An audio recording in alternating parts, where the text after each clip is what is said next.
Hey, what's going on, everybody? This is Criticism Guy 2009, and you already know the rest. AK, Nintendo for 2011, etc., etc., etc. I'll say the social sites later on. I was gonna wear this hat right here, but I decided, black's starting to get way too hot out here for that shit. So, in case you're wondering, I just finished doing my laundry and shit. Literally getting the laundry out there and drying it out. Not for everyone to see, of course. That's different. So. I know last time I did a video here was about 3-4 months ago when I did the Prometheus movie review and Abraham Lincoln Vampire Slayer. I even did an extra video on my Nintendo Anime Manga Guy 360 channel, which you should definitely go subscribe to. I would very, very much appreciate that. Thumbs up for that shit, please.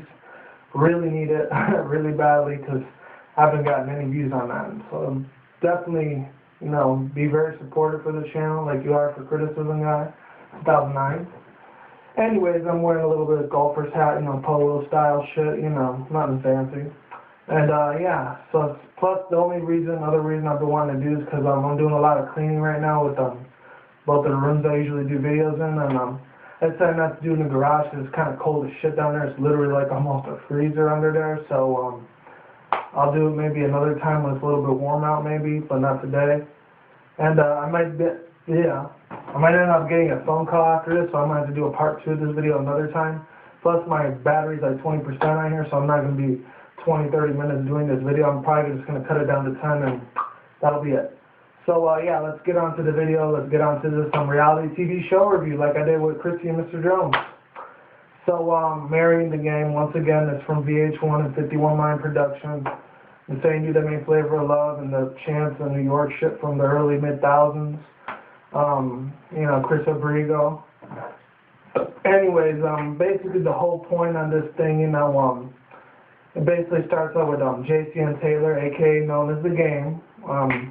He decides to, Jason, I don't know how the fuck you say his name, but I remember this dude way back in the days when he was still with 50 Cent and G-Unit and shit. And after 2-3 years after that, they got into a little beef with money issues and shit, and they ended up being rivals, and then after that, The Game said 50 Cent was a pussy motherfucker, and then 50 Cent said the exact same thing, that The Game was a pussy motherfucker. I didn't really give a shit who was which was which. I really didn't give a fuck at all. They just both put out very amazing music and lyrics and flows.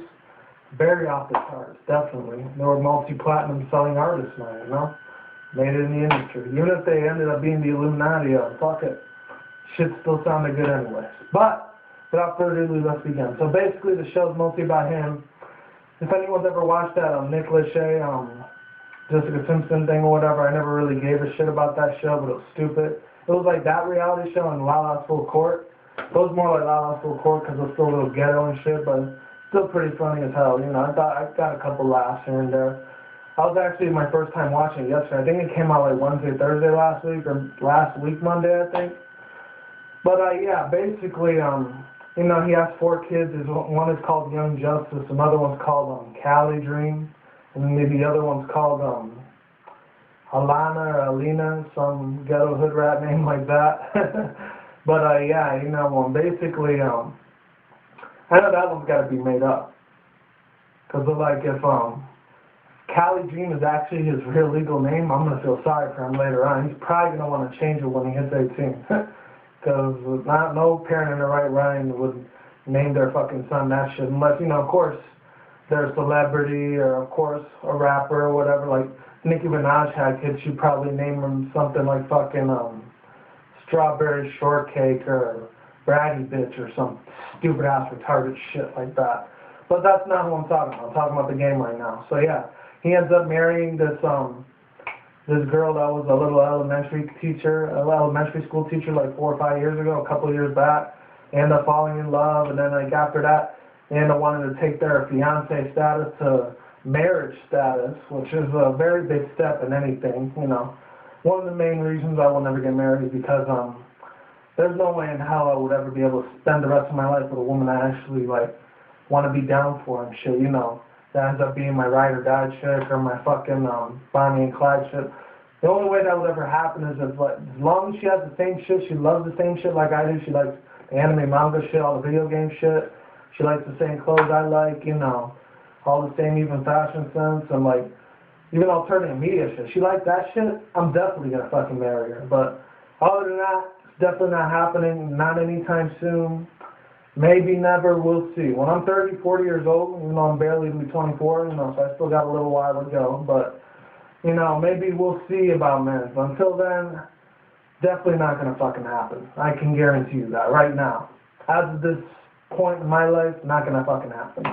But yeah, back to the game shit. You know, with this guy, I liked a lot of his style, a lot of his flow and shit like that. You know, he had really kick-ass shit. He ended up putting on his like new sneakers, not his new sneakers, old sneaker from 07, 08, back when I was still in high school, right before I was about to graduate.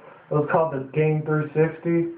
Looked pretty kick-ass. You know, I'm not talking about Xbox 360 either. I'm talking about the sneaker thing. And once again, I'm not trying to be racist towards morenos or nothing, but they like going crazy over the sneakers. I'm telling you, that's like the crack addict, literally. I'm telling you. But other than that, last but not least, I want to say about this guy. He was basically a pretty chill out dude. He's got 4 kids, you know. And he loves his kids more than anything. He respects his kids and respects his wife, you know. So he's definitely a family man. I give him credit for being a good father, you know. He can basically spoil his kids if he wants to. See, that's on him. He has millions of dollars, you know. He makes music almost all the time, even if it's not even as new as it used to be back in 04 when he first came out in the rap scene, or 05, I think. You know, I thought he was very badass, you know. He was a hard motherfucker you didn't want to fuck with, really. Or you get shot, fucking gunned down to death, you know. But, yeah, other than that, you know, last but not least I want to say about this on my real thoughts and views on the whole show. It's kind of like Lala's Full Court, except it's a little bit funnier. They'll have a little guys here and there. There's one episode they went to Venice Beach, which actually a couple months ago, back in July, I was with my roommate when I did that older video, you know, when I did that hotel video. I was actually out there in Venice Beach, and let me tell you, that's a very beautiful, sexy-ass beach. A lot of beautiful, hot-ass bitches out there. Might be a few white girls in there. There's a couple black and Latina and Asian bitches, too, don't get me wrong. And they do a whole bunch of reality shows. I remember they did Rob and Big out there a long time ago, and I was walking in the same place as all those celebrities walk. It was fucking insane to believe, but that's California for you. Anyways, yeah, that's all I have to say about this. You know, the whole perspective of this reality show, I thought it was pretty funny. Even if, regardless if it's fake or not, if they're really going to have their wedding or not, you know, I wish both of them the best of luck. And whatever they go through, hopefully they leave in God's hands, not the money's hands, okay? Because money can only get you so far, you know. You know, I'm not a millionaire. I only make $10, $11 an hour, so I'm not making a lot of money like he is. But two completely different worlds, I know this. But, you know, best of luck to both of them. And if he ever does go broke one day, you know, they ever have to live an average, normal life, definitely best of luck for them. Because, you know, this time with the economy, the recession the way it is, and I have a feeling it's probably going to get worse by next year, maybe next month, because next month is December. The Saturday's December. And we'll just see what happens, alright? So I will see you when I see you. Take care. Peace the fuck out. Is what it is, ain't what it ain't. And yeah, I'll see you around. Hopefully you like the video. Thumbs up it. Rate, comment, subscribe to it. Yeah, that's it. That's all I gotta say. My battery's dying. I really gotta go. Talk to you again. I might do another rant, and I'm probably going to do an alternative media video, so definitely check out for that. More of the secession of the U.S. I might talk about that. I already talked about it before, but I might get more into depth into it, and I might do a little bit more relouding when I'm speaking at the top of my lungs like that, you know? All right, take care, goodbye, and have a good day, have a good night, wherever you're at. I'm gone. Laters.